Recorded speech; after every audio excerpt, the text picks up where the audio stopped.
Hey YouTube! Thanks for joining me. Today I'm going to talk about how I collaborate and work with brands.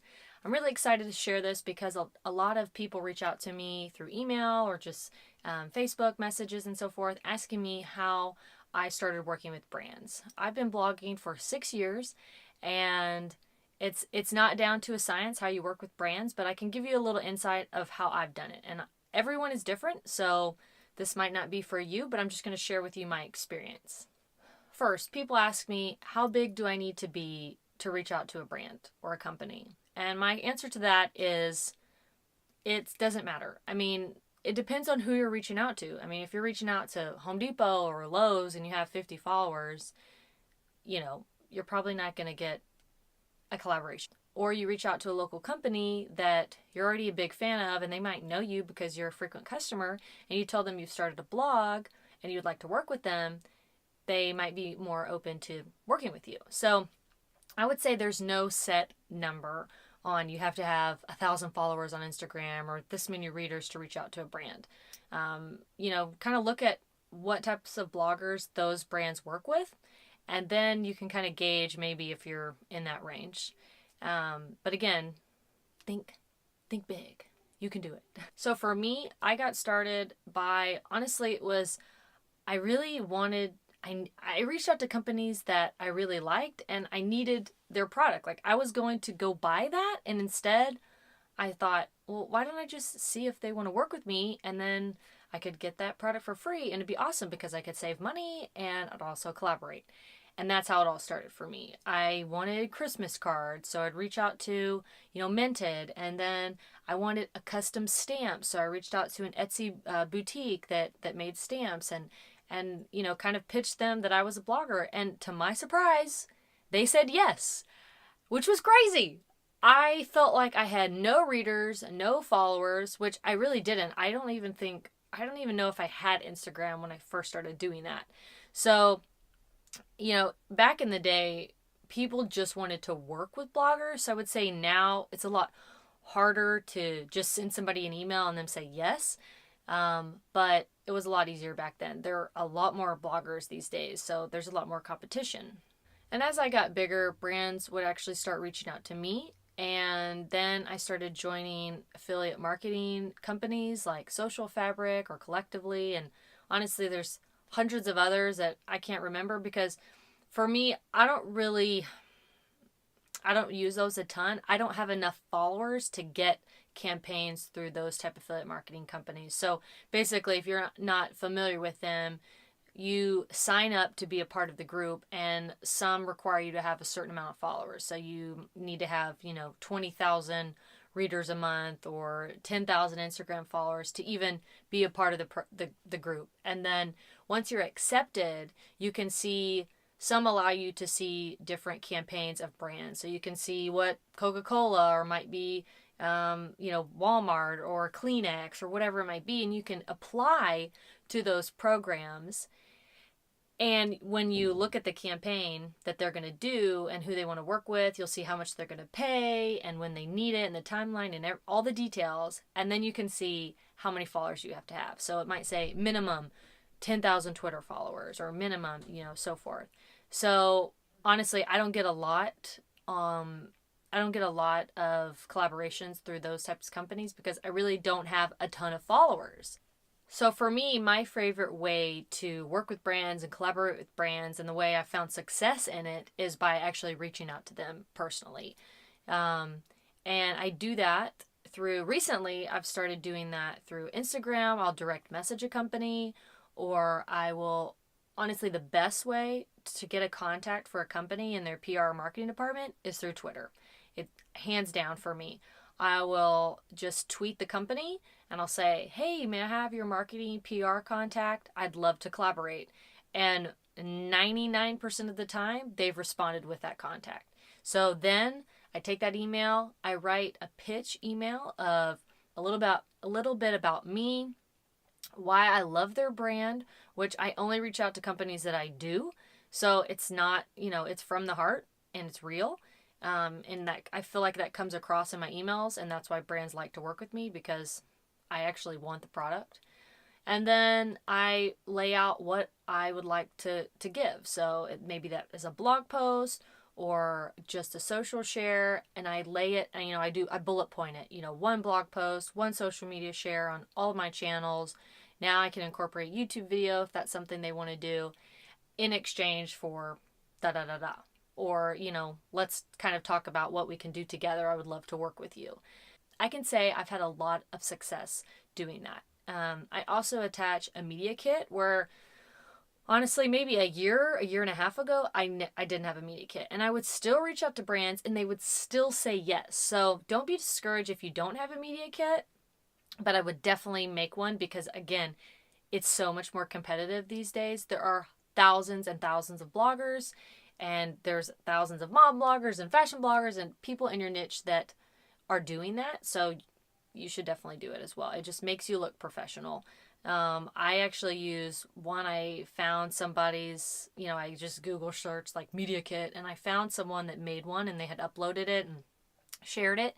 So I kind of took that and reiterated it for myself, and it was all through PowerPoint. So it's easily editable. I do not know Photoshop. I do not know any Adobe Creative Suite at all. So it was super easy to use. And I put my followers and my social media followers and brands that I've worked with, and a little blip about me, and a lot of pictures to show, pretty pictures. Everyone likes that. And I attach that to the email. Another tip I have is actually to reach out to bloggers or friends for contacts of people that they've worked with. So I would suggest not doing this if you do not know the blogger or you are not friends with them.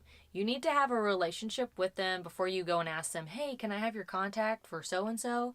I would never reach out to someone just because if they had, they would just have hundreds of people constantly emailing them, and I just would not want to do that.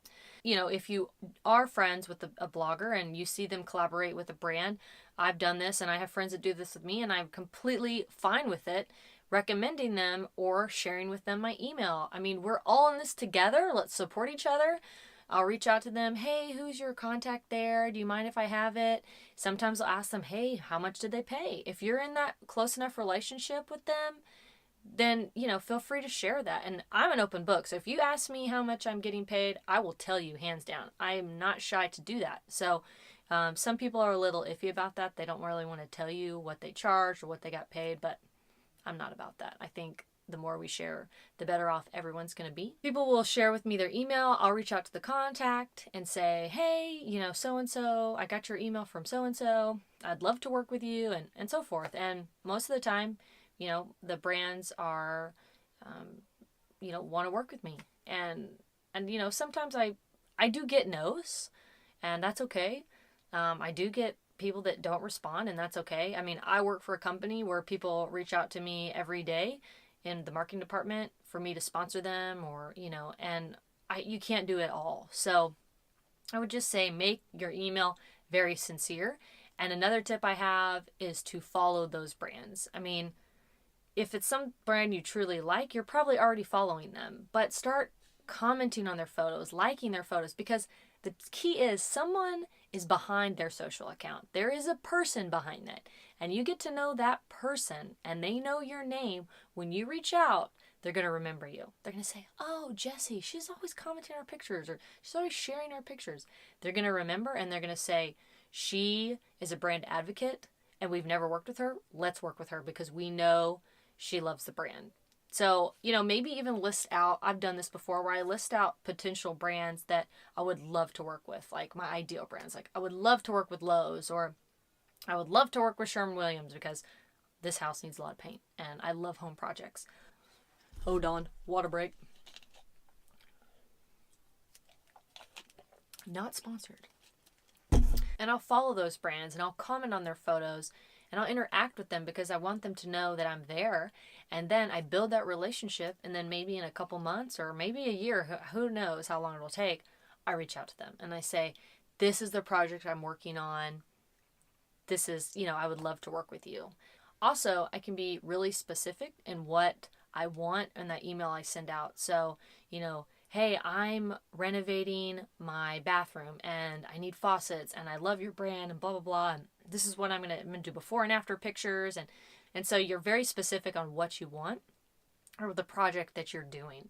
So be mindful of that. For example, I reached out to the Container Store once, and I saw that they were doing a bunch of closet makeovers, and I reached out to them and I said, hey, here's my nursery. The closet is a mess. I would love to work on it. I would love to collaborate with you guys. And sure enough, they said yes. And it wasn't even because of my blog. They just love the nursery and they wanted project people to work with.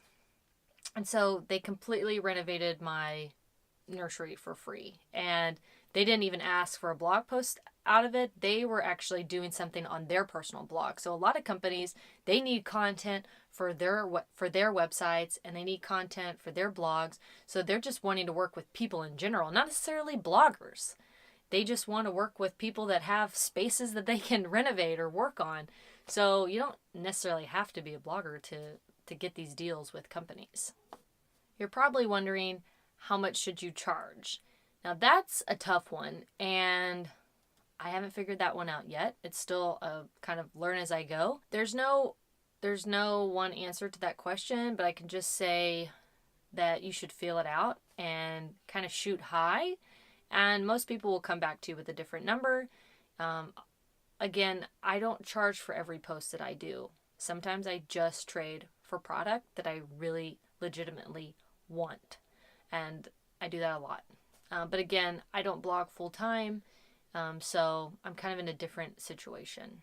Well, I think that's it. There's probably something I missed. This is a very large topic to cover, but if you have a question, please leave a comment below and I'd be happy to answer it. Or, if you want me to make a video on a different topic with blogging, I'd be happy to share. Again, I'm an open book, so ask me anything. I'd be happy to give you my best answer. Thanks again, guys, for joining me. If you like this video, please subscribe and have a great day.